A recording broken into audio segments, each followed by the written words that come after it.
जय श्री गणेश। सप्त ऋषियों के समझाने पर हिमवान का शिव के साथ अपनी पुत्री के विवाह का निश्चय करना। सप्त ऋषियों द्वारा शिव के पास जाकर उन्हें संपूर्ण वृत्तांत बताकर अपने धाम को जाना। ब्रह्मा जी बोले, वशिष्ठ जी की बात सुनकर अपने गणों एवं भार्या सहित विस्मित होकर गिरिराज हिमालय पर्वतों से कहने लगे।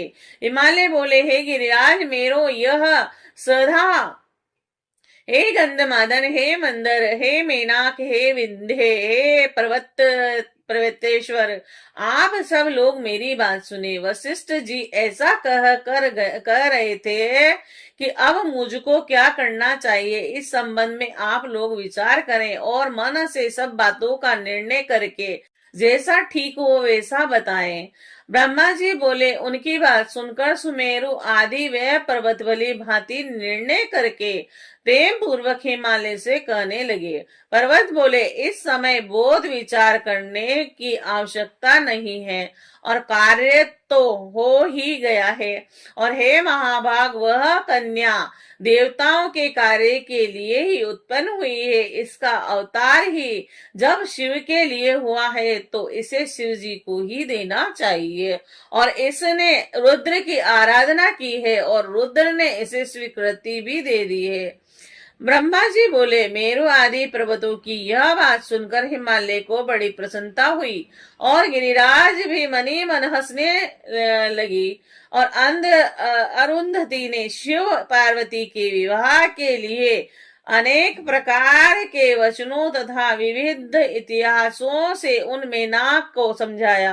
तब शैल पत्नी मेना सब कुछ समझ गई और प्रसन्नचित हो गई। उन्होंने मुनियों, अरुंधति तथा हिमालय को भोजन कराकर स्वयं भोजन किया। तदंतर ज्ञानी गिरि श्रेष्ठ उन मुनियों की सेवा करके प्रसन्नचित और ब्रह्महित होकर हाथ जोड़कर प्रसन्नता पूर्वक कहने लगे। हिमालय बोले, हे महाभाग्यवान सप्त ऋषिगण, आप लोग मेरी बात सुनिए। मैंने शिवा और शिव जी का सारा चरित्र सुन लिया और जिससे मेरा सारा संदेह दूर हो गया है। मेरा यह शरीर पत्नी मेना और पुत्र और ऋषि रिद्धि सिद्धि तथा अन्य जो कुछ भी मेरे पास है वह सब शिव का ही है और इसमें संदेह नहीं है। ब्रह्मा जी बोले, उन्होंने इस प्रकार कहकर उस पुत्री की ओर आदर पूर्वक देखकर उसके अंगों को अलंकारों से सुसज्जित कर उसे ऋषियों की गोद में बैठा दिया। तदंतर शैल राज ने पुनः प्रेम से ऋषियों से कहा, मुझे शंकर का यह भाग उन्हें अवश्य देना, ऐसा मैंने निश्चय किया है।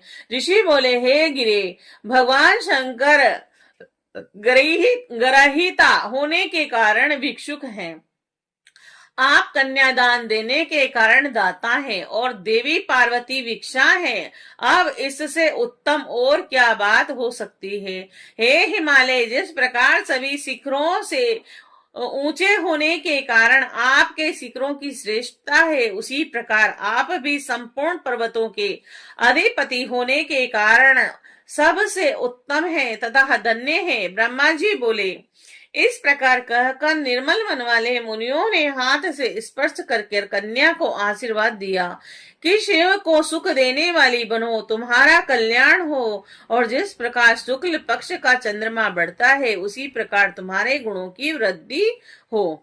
इस प्रकार कहकर उन सभी मुनियों ने प्रसन्नता पूर्वक हिमालय को आशीर्वाद रूप में फूल तथा फल अर्पित करके विश्वास उत्पन्न कराया और परम पतिव्रता सुमुखी अरुंधति ने शिव जी के गुणों से मेना को प्रलोभित किया और तदंतर हिमालय ने दाढ़ी में हरिद्रा तथा कुमकुम से मार्जन किया और लौकिकाचार पूर्वक सारा मंगल किया। तद अंतर चौथे दिन शुभ लगन का निश्चय कर परस्पर संतुष्ट हो वे मुनिगण शिव जी के पास गए और वहां जाकर शिव जी को प्रणाम कर अनेक सूक्तों से उनकी स्तुति कर वह वशिष्ठ आदि सभी मुनि कहने लगे। ऋषि बोले, हे देव देव, हे महादेव, हे परमेश्वर, हे महाप्रभु, आपके सेवक हम लोगों ने जो किया है उस बात को प्रेम से सुनिए।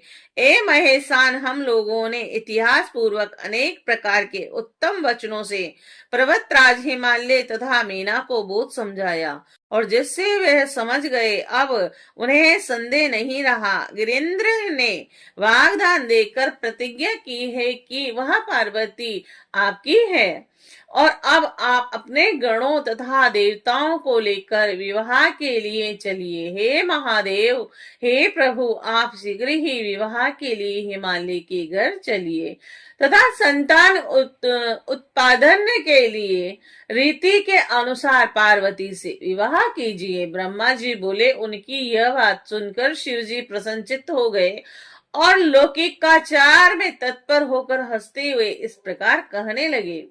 महेश बोले, "ए महाभाग, मैंने तो विवाह न देखा है न सुना है। आप लोग ही जैसी विधि देखे सुने हैं वे उसे बताइए।"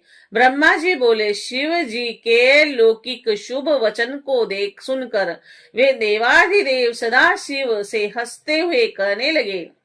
ऋषि बोले, हे प्रभु, आप समाज सहित विष्णु को विशेष रूप से शीघ्र बुलाकर पुत्र सहित ब्रह्मा जी, इंद्रदेव, सभी ऋषि, यक्ष, गंधर्व, किन्नर, सिद्ध, विद्याधर, अप्सरा, इन सब को तथा अन्य लोगों को आदर पूर्वक यहाँ बुलाइए। वे सब आपका कार्य सिद्ध करेंगे, इसमें संदेह नहीं है। ब्रह्मा जी बोले। ऐसा कहकर उनकी आज्ञा लेकर वह सभी सप्तऋषि शिव जी की महिमा का वर्णन करते हुए प्रसन्नता पूर्वक अपने स्थान को चले गए। श्री शिवाय नमस्तुभ्यम।